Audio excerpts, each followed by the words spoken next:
वंदे पुरुषोत्तमम। शिव तत्व की प्राप्ति।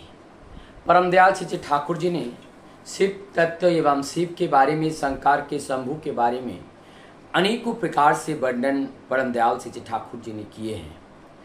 उन्होंने ये शिव का अर्थ है आनंद है, और शिव का अर्थ है मार्ज विथ इनफाइनाइट। शिव साधना का अर्थ ही है मार्ज विथ इनफाइनाइट, अर्थात हमारा जो ये जीवात्मा है, जीवात्मा का परमात्मा से मिलन की जो साधना है वो शिव तत्व की साधना है। और शिव का मतलब ही है आनंद, और उस आनंद में रहने का जो तत्व है उसी को शिव तत्व कहते हैं। और इस शिव तत्व के उपलब्ध करने के लिए जीवन में उस शिवत्व का ग्रहण करना पड़ेगा। हम लोग भगवान शिव की देखते हैं और उनके गले में विषैले सर्प लपेटा हुआ दिखाई देता है, और उनका गला नीला वर्ण का दिखाई देते हैं, क्योंकि वो इस संसार के हलहल को पान करके ये संसार के सारे दुख को नाश करने वाला, इसलिए उनको नीलकंठ कहा जाता है। हमारे इस भवसागर अर्थात हमारे संसार जीवन में आने वाली सारी समस्याओं को समाधान करने की शक्ति, सामर्थ्य हमें प्राप्त करना पड़ता है शिव तत्व की साधना के माध्यम से।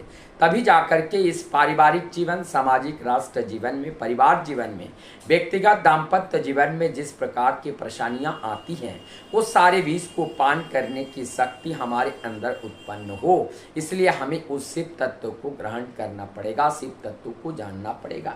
हम लोग जानते हैं भगवान शिव को शिव संहार के करता है, लेकिन संहार क्या करता है? वो विनाश के द्योतक है। तो क्या विनाश करता है, इस तत्व को हमें जानना पड़ेगा। शिव हमारी उस तत्व को विनाश करते हैं जो हमारे सत्य का नष्ट करता है, जो हमारे सत्य के अस्तित्व को विनाश करने के लिए तूल पकड़ लेता है।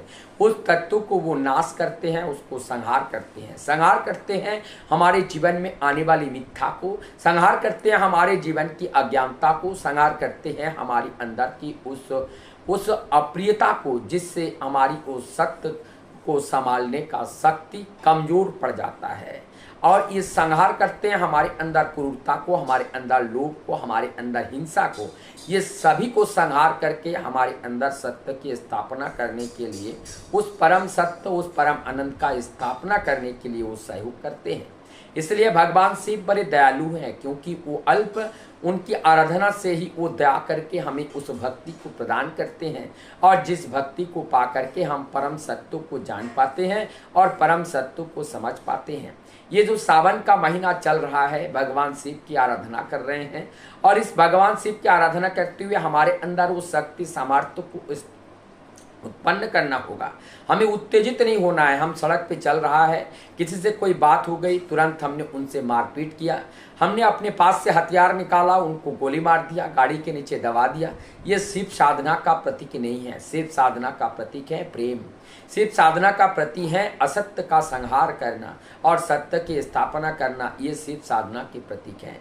जब तक हम इस शिव साधना के माध्यम से हमारे अंदर वो दुष्ट प्रवृत्ति को, दैत्य को नाश नहीं कर पाएंगे, तो शिव साधना का मूल अर्थ हम छिपा रहे हैं, हम उस तत्व को जान नहीं पा रहे हैं। हमने देखा है कि सावन के महीने में हमने उसमें ऊपर जल, हम उसमें जल दान करते हैं, जल चढ़ाते हैं, और जल चढ़ाने का अर्थ है कि संपूर्ण जगत के हलहल विष को पान करके कंठ में जो तपित, जो तपन और जो उत्तेजना, जो दर्द, जो कष्ट का उत्पन्न हुआ है, उसको नाश करने के लिए उनको जल अभिषेक की जाती है, रुद्र अभिषेक किए जाते हैं। सावन के महीने में ही रुद्र अभिषेक किए जाते हैं, ताकि इस अभिषेक के माध्यम से उनके गले में जो जलन उत्पन्न हुई है, उस जलन को, उस तपन को हम समन कर पाए। तो ये प्रतीक मात्र है, अर्थात हमारी इस भवसागर में, इस परिवार में, सांसारिक जीवन में जो दुविधा आ रही है, इस सारी दुविधा को समाप्त करने के लिए वो शिव संकल्पित होकर के शिव साधना करते हुए वो सारी जो हमारी उत्तेजनाएं हैं उसको दमित करने के लिए हम उस शिव शक्ति के माध्यम से, हमें उनके जल अभिषेक के माध्यम से उसको शांत किया जाते हैं। अर्थात शांत करना हमारे अंदर कामनाओं की, वासनाओं की, उत्तेजनाओं की, ये सारी का समान करके हमें उस प्रभु के समता को जानना है। उस प्रभु के समता को हमें समता की हमें पूजा करना है, अर्थात वो समता हमारी अंदर आ जाए, हमारी अंदर धैर्य आ जाए, करुणा आ जाए, दया आ जाए, ममता आ जाए, प्रेम आ जाए, प्रीति आ जाए, भक्ति आ जाए, श्रद्धा आ जाए। ये सारी दैवीय गुणों से भरा हुआ ऐश्वर्य शक्ति है। ये ऐश्वर्य शक्ति जब हमारे शिव साधना के माध्यम से हम अर्जित करते हैं, तभी वास्तव में शिव साधना का अर्थ पूर्ण होता है। अब शिव साधना का जो फल है वो हमें पूर्णता प्राप्त होते हैं। इसके अलावा शिव साधना का अर्थ और कोई है ये समझ में नहीं आता है।